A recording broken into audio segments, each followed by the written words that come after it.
ओम नमः पार्वती पतये हर हर महादेव।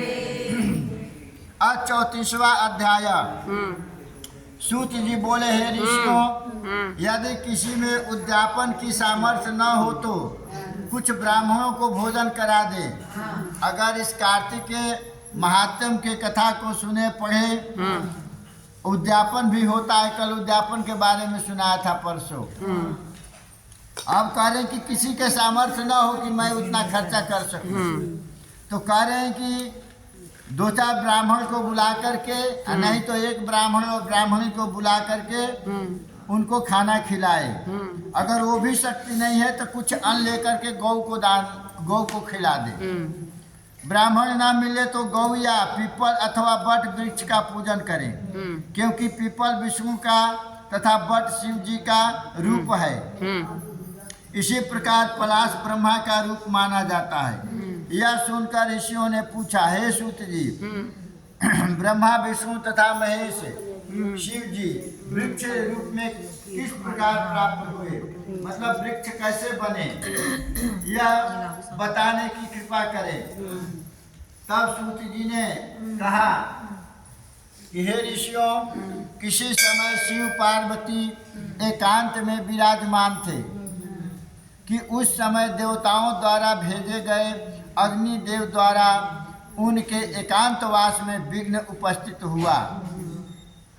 इस पर पार्वती जी ने क्रोधित होकर देवताओं को श्राप दे दिया, तुम वृक्ष रूप हो जाओ।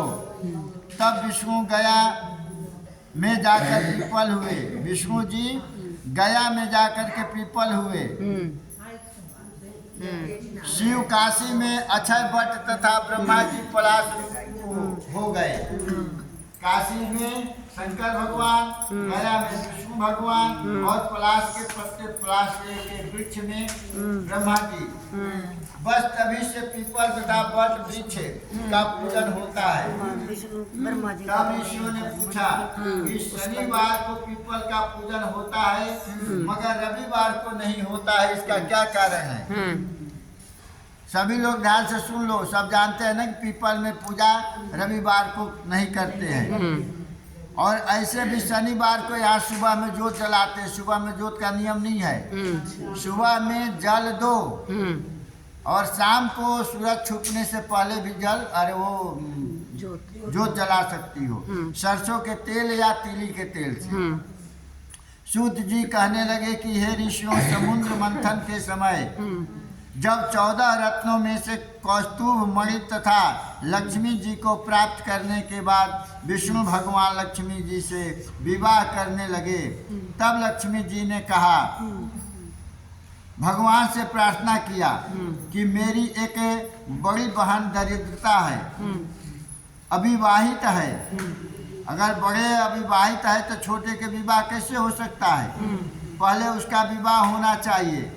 यह सुनकर विष्णु ने लक्ष्मी जी की बहन जो ज्येष्ठा थी, दरिद्रा थी, उद्यालक ऋषि को सौंप दिया, मतलब विवाह कर दिया। यद्यपि ज्येष्ठा का रंग काला, नेत्र लाल तथा बाल बिखरे होने के कारण कुरूपा थी, तथापि भगवान की आज्ञा मानकर उद्यालक ऋषि दरिद्रा को अपने आश्रम में ले आए। आश्रम में आकर दरिद्रा ने देखा कि वहाँ वेद पाठ तथा हवन हो रहा है। यह देखे उसने मुनि से कहा, मतलब अपने पति से कहा, मैं ऐसे स्थान में रहने के बजाय उस स्थान में रह सकती हूँ जहाँ चोरी चपारी तथा ब्राह्मणों का अपमान, गौओं का अपमान, बड़ बुजुर्गों का अपमान होता हो। उसकी यह बात सुनकर उद्यालक ऋषि अत्यंत दुखी हुए। एक ब्राह्मण के स्त्री एक मुनि के स्त्री को ऐसा मन में विचार लाना कितना दुख की बात है, यह अपना वो सोचने लगे। बहुत दुखी हुए और उसे वही छोड़ यह कहकर चले गए कि मैं तुम्हारे लिए कोई उपयुक्त स्थान देखकर आता हूँ।